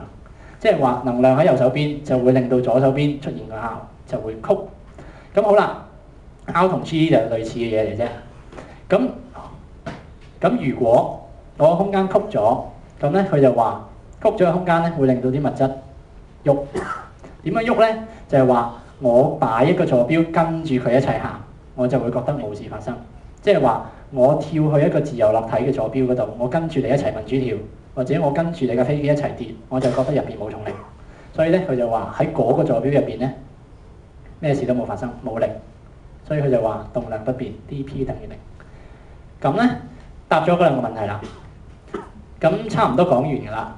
而家未夠大半嘅廣義相對論咧，其實喺牛頓重力理論嗰度向前踏咗一大步，就係話咧牛頓重力咧不嬲都講大家之間會有重力嘅相互作用，至少有個基本因素就係質量 G_m_m， 兩個都要有 m 嘅。咁但係咧愛因斯坦就話。而家係空間曲，你冇 m 都得嘅。即係咩咧？光都得嘅，光唔需要有質量㗎。咁我哋咧就有一啲好經典嘅觀察或者實驗咧，去嘗試去理解或者檢驗下愛因斯坦講嘅係咪正確。第一個重力空義，即係話咧，我喺廣義相對論就話咧，地球或者大質量嘅嘢表面嘅時間同埋佢好遠之外嗰個地點嘅時間，大家流逝嘅速度唔同嘅，曲嘅個時間係。咁於是乎咧，下邊嘅1秒唔等於上面嘅1秒㗎。咁所以咧，下邊嘅頻率亦都唔等於上面嘅頻率。咁所以光咧喺下邊射上嚟咧，原本係藍色嗰個頻率咧，去到上邊你會覺得係紅色嘅。呢個就係重力空義啦。而有啲人真係去度佢，好犀利啊！佢喺地面嗰層擺個人擺支 laser，然後上邊有個人企喺天台嗰度。就度翻個支 laser 啫，就係咁高啫，已經度到啦。第二樣重力透鏡，光都會因為時空嘅曲咗，所以佢行佢自己嘅直線，而你睇上嚟係曲嘅。咁所以咧，佢就預言咧喺大質量嘅嘢附近咧，光咧行曲線嘅。咁呢樣嘢咧就好容易理解嘅啫。咁即係如果話俾啲光唔行曲線咧，即係光喺後邊嘅嘢咧就會即係俾人扭到去一個好奇怪嘅樣。又或者咧喺個太陽後邊嘅星星咧，彎咗啊！即係你睇起上嚟嗰個位置咧，同你預計嗰個位置有啲偏差。咁當然啦，你平時入頭睇唔到星啊嘛，太陽隔離冇星㗎。咁你點做咧？你要做呢個觀察，你就要等日食啦，等運到，知道佢日食啦，行過去，特登山長水遠揸架船去到係咪南非啊？佢去呢個人係小學有教，非洲嗰度，喺非洲嗰度，小學都有啊！嗱，你指住我講，小學都有教你咩意思先？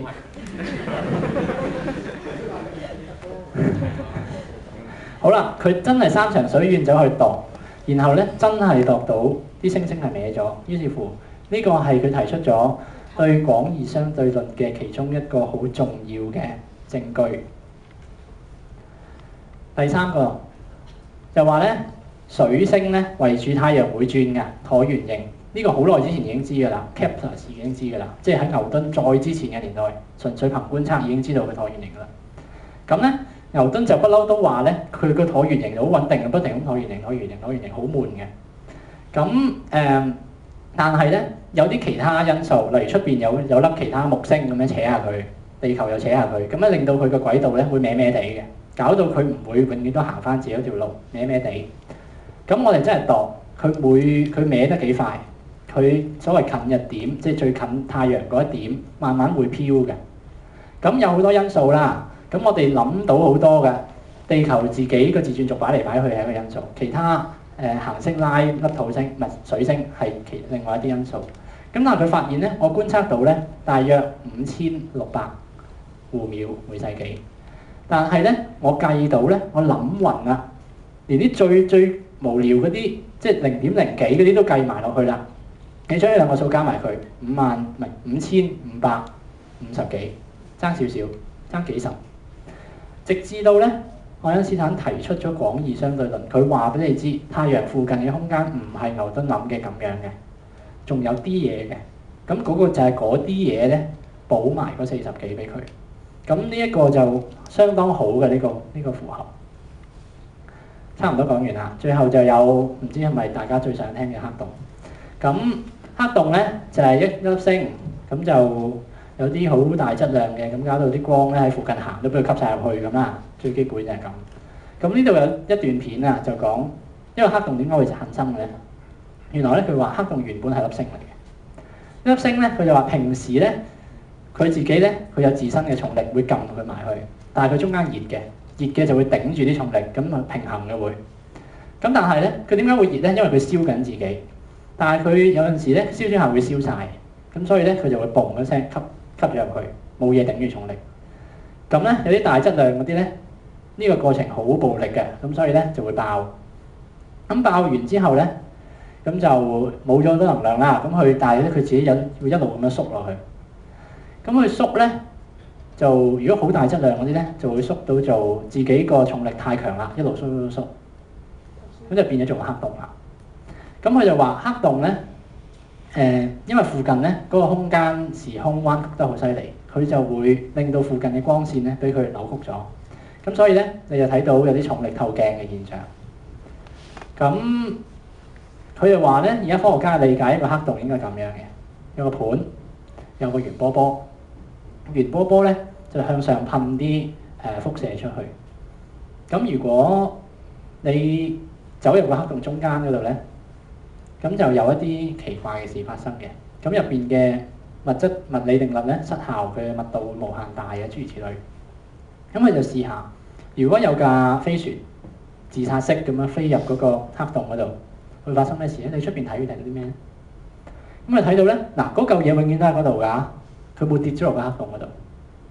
跟住咧，你又見到佢咁樣衝入去啦。咁佢就話咧，一路衝入去咧。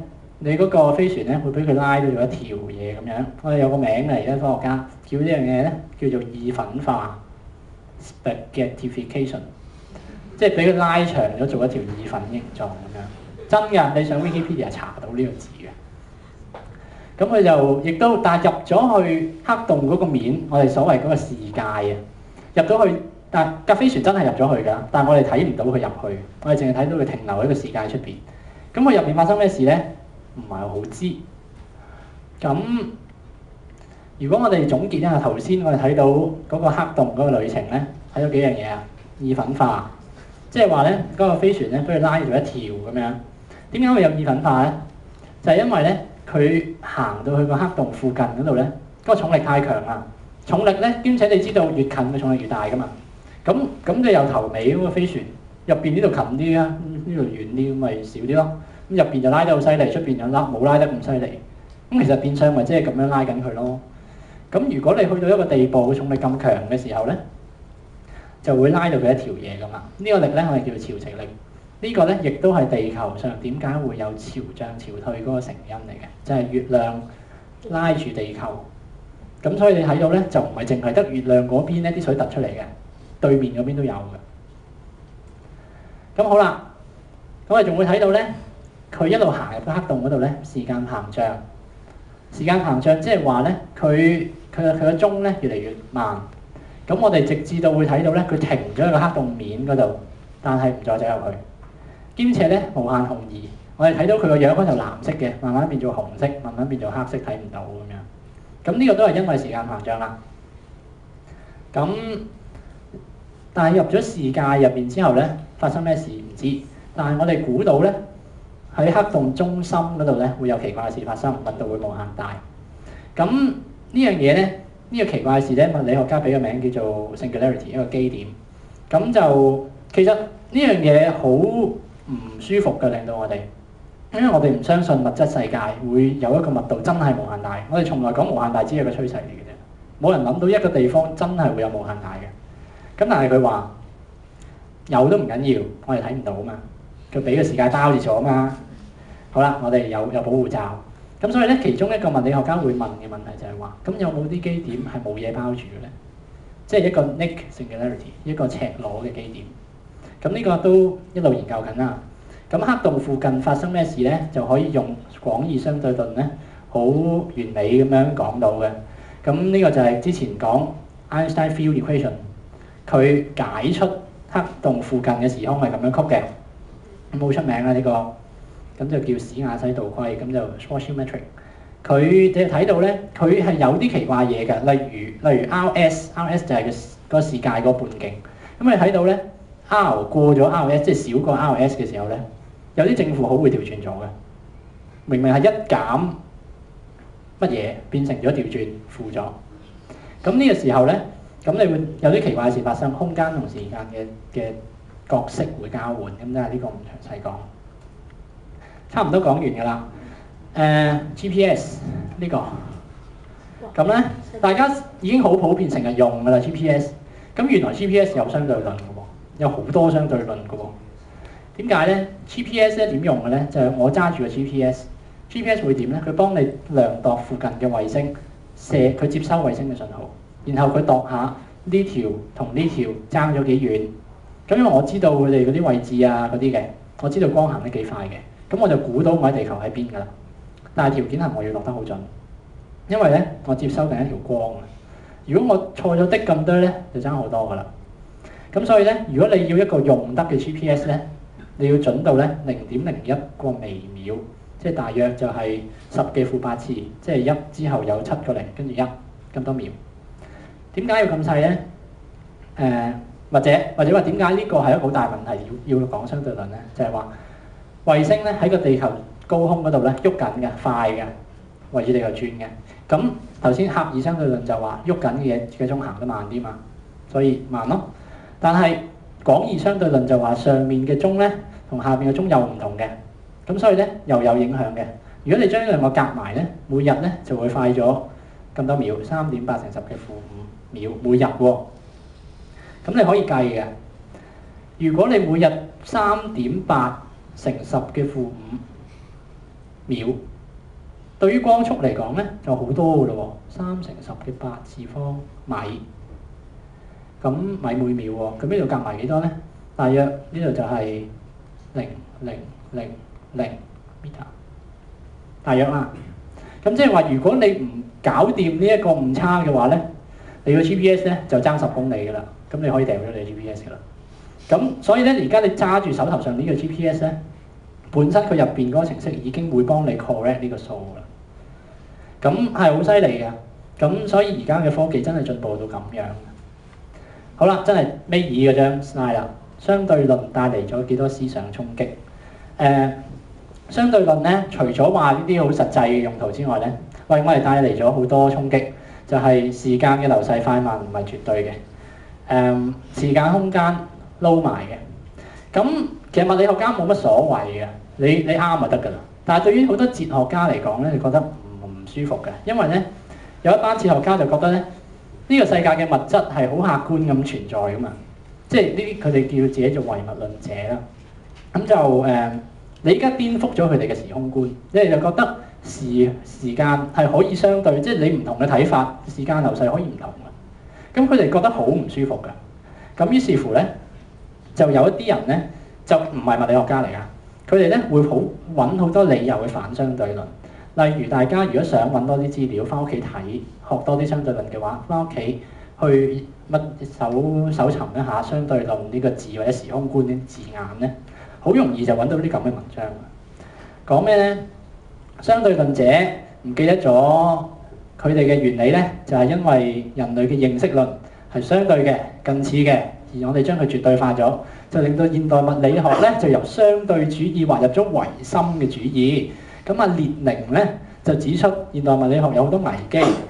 咁於是乎咧，有啲人如果你喺物理學嘅客觀性問題上面咧思想動搖，咁咧就係時髦嘅物理學唯心主義嘅實質。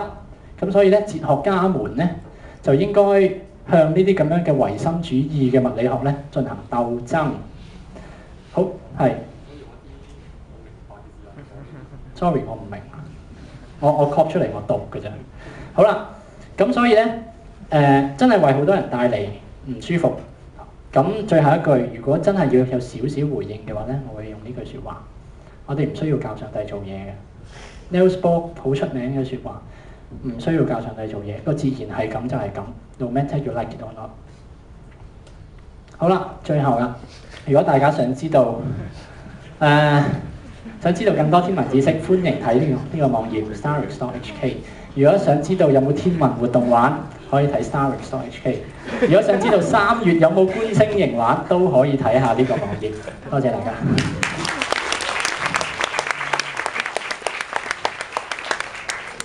有冇問題嘅？